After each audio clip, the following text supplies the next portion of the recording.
c'est refuse la mauvaise situation.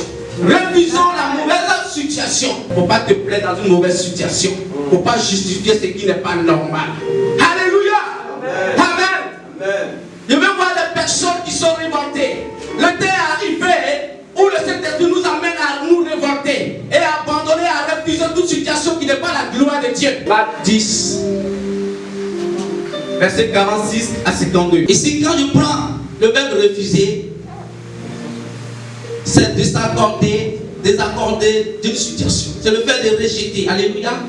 C'est le fait de ne pas accepter. Le fait de ne pas approuver quelque chose. Et c'est la mauvaise situation. C'est cette situation qui t'expose. C'est cette situation dans laquelle ta dignité est bafouée. C'est cette situation qui est toujours humiliée. C'est dans cette situation où on voit toujours ton handicap. Alléluia. Et voici l'histoire d'une personne nommée Bartimée. Alléluia. Mais selon les renseignements, les informations que j'ai, que Bartimée était issu d'une famille socialement posée. Alléluia. Une famille honorable. Une famille digne. Alléluia. Une famille qui était respectée. Humainement parlant, cette famille était une famille riche. Alléluia. Mais il arrive que voici quelqu'un qui est issu de cette famille qui est mendiant. Alléluia. Du coup, il est en désaccord de leur destinée prophétique. Alléluia.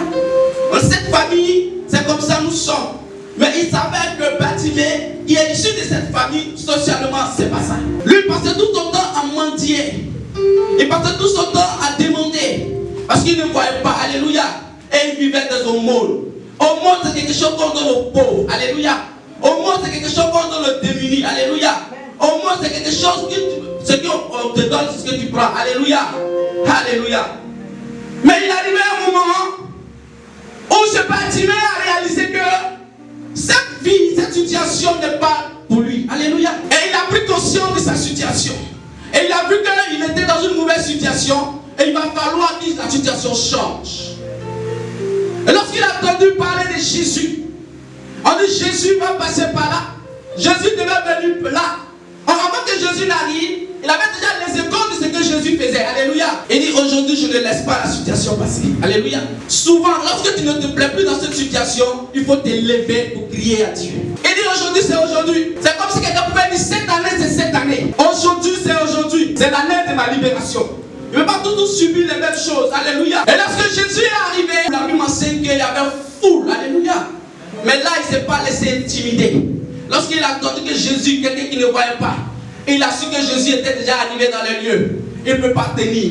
Il dit Jésus, aujourd'hui c'est mon jour. Il faut que tu visites ma vie. Les gens qui étaient à côté, ils ont commencé à le distraire. C'est comme si tu veux te lever d'une situation et il y a des personnes qui te découragent. Lorsque tu veux prendre ta décision concernant un but bien précis, il y a des gens qui vont venir te distraire.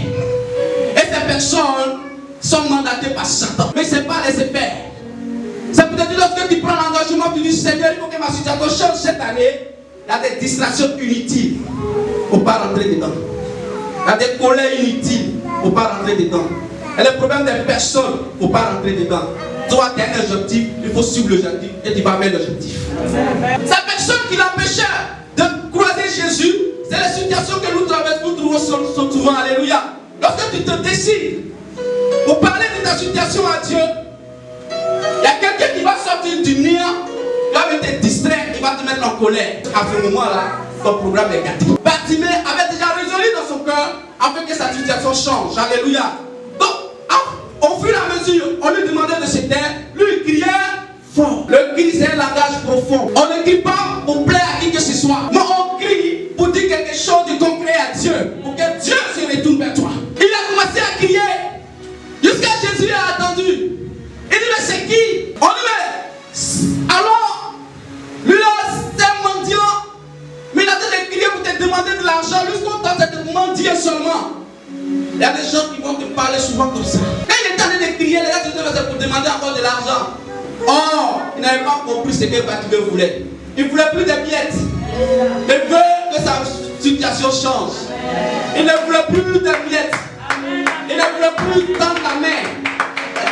Il ne veut plus la dans cette situation de mendicité, c'est-à-dire, je pense que, pardon, tu vas gratter la tête. Hey! Lorsqu'il a crié, Jésus dit, envoyez-le. Il s'est levé rapidement, il a levé le manteau. Parce qu'avec ce manteau, il va dire, lui, c'est le mendiant. Il était reconnu par ce manteau. Donc il fallait qu'il enlève. Souvent, il faut enlever tout ce qui t'empêche de croiser Jésus de Nazareth. Souvent, il faut bannir la colère, les problèmes des personnes de ton cœur. Parce que lorsque ça est là encore, ils vont te reconnaître. Donc lorsqu'il a levé le manteau, il a créé le cafouillage. Parce qu'on ne voit plus le manteau sur lui. Donc ils l'ont confondu. Il dit, qu'est-ce que tu veux? Il dit, moi, aujourd'hui là, je veux recouvrir la vue. Lorsque tu te révoltes, Dieu aussi, il sait de quoi tu as besoin. Il a présenté la situation à Dieu. Il n'a pas dit, j'ai l'honneur de solliciter de votre bienveillance, cher Jésus-Christ de Nazareth, l'obtention, non, il n'a pas fait de discours. Il dit, moi je vais voir clair. Tout le monde était là, n'a pas regardé à quelqu'un. Lorsque ta situation te fait mal, tu n'as pas honte. Il ne faut jamais accepter ce qui ne n'ont pas Dieu. Il dit, le temps est venu pour voir la matérialisation de la parole de Dieu dans notre vie. Et lorsque nous ne vivons pas cela, nous devons nous lever pour réclamer notre droit. Quel a crié, fils de David, a passé à tout le monde, lui, il me connaît. C'est comme si tu as passé quelque part, toi tu as quelque part, quelqu'un t'appelle ton nom du village. Fils de Ourega. Fils de... C'est qu'il y a quelqu'un. Donc c'est comme ça, Batimée a crié. Tout le monde crie Jésus, Jésus. Mais lui il a changé la donne. Il dit Jésus, fils de David. Jésus est obligé de tourner. Il est là, ça que ça devient sérieux. C'est comme ça qu'il faut adorer Dieu. Seigneur, il sait que tu es bon. Seigneur, il sait que c'est toi qui peux changer la situation. Seigneur, il sait que hormis toi, il n'y a point de Dieu. Tu m'as dit, tu as reçu le nom au-dessus de tout Dieu. Et hormis toi, il n'y a point de Dieu. Tu es plus puissant que les autres dieux. Voici ma situation, change. La Bible enseigne qu'aussitôt il a recouvert la vue. Miracle. Qu'est-ce que Dieu ne peut pas faire? Il ne faut jamais accepter des situations au cours desquelles tu es toujours humilié. Alléluia. Sortez des situations où ta dignité est bafouée. Ah, ils n'ont pas dit moi à l'église. C'est ça, ils sont en train de vivre. Oh, ceux qui sont là, ceux qui sont en train de faire ce soir là, ils sont là. C'est quelqu'un qui vous contraint des mauvaises situations. Il faut refuser la situation. La Bible enseigne que dans le livre d'Exode, quand le peuple d'Israël était en captivité, ils étaient en esclavage, alléluia. Ils ont dit non, on ne peut pas accepter cela, trop c'est trop. Ils ont crié à Dieu. Ils ont parlé à Dieu. Vous dites Seigneur, nous ne voulons pas cela. Parce que nous, c'est que nous savons de nous d'ici. Nous on sait que notre descendance c'était le gouverneur d'ici. Et ça passe, Joseph et nous sommes arrivés ici. Mais il s'arrive que les choses ont changé, la tendance a changé. Et nous sommes en train d'être exploités, d'être sous pression. Alléluia. La seule chose qu'ils ont fait, c'est de crier à Dieu. Lorsqu'ils ont crié à Dieu, Dieu s'est souvenu de l'alliance qu'il avait tissée à Abraham, Isaac et Jacob. Et Dieu a suscité quelqu'un pour aller les libérer. Il a suscité qui? Moïse. Dieu, il ne peut rien faire lorsque tu ne lui présentes rien. Quelle situation qui te dérange? Il faut présenter la situation à Dieu. Refuse la situation de pauvreté. La situation où tout le temps c'est toi qui tombes malade. Non, non, non, non, non. Tu dois refuser cela. Lorsque tu ne refuses pas la situation, Dieu ne peut rien faire. Comment pour payer courant, tu vas appeler quelqu'un encore? Pourquoi? Chaque fin du mois, c'est ta maison, on doit payer. Pourquoi? C'est pas normal. Et à cause de ton handicap, tu es reconnu partout. La preuve est que lorsque tu appelles quelqu'un, comme c'est ton comportement, il ne peut plus te décrocher. Mais Dieu veut que ça change. Et si cela doit changer, tu dois faire le premier pas. Pour se révolter, il faut rester dans les conditions pour bien te révolter. Il ne faudra pas dire non, c'est parce que comme ça je vais justifier. Rien ne peut justifier le péché. Non, c'est parce qu'il n'y a pas de travail que je suis parti à lui pour qu'il me donne le travail. Ça ne peut pas justifier le péché. Le péché c'est un péché. Et les conséquences, tu vas les assumer. Il faut rester dans les dispositions qu'il faut. Souvent lorsque tu prends une décision pour changer ta situation, tous ceux qui parlent à côté, tout un truc qui vient pour te distraire, il ne faut pas regarder à ça. Dieu a parlé.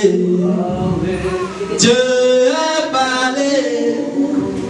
Dieu a parlé. Tout doit changer. Oui, tout doit changer. Dieu a parlé. Dieu a parlé. Dieu a parlé. Sur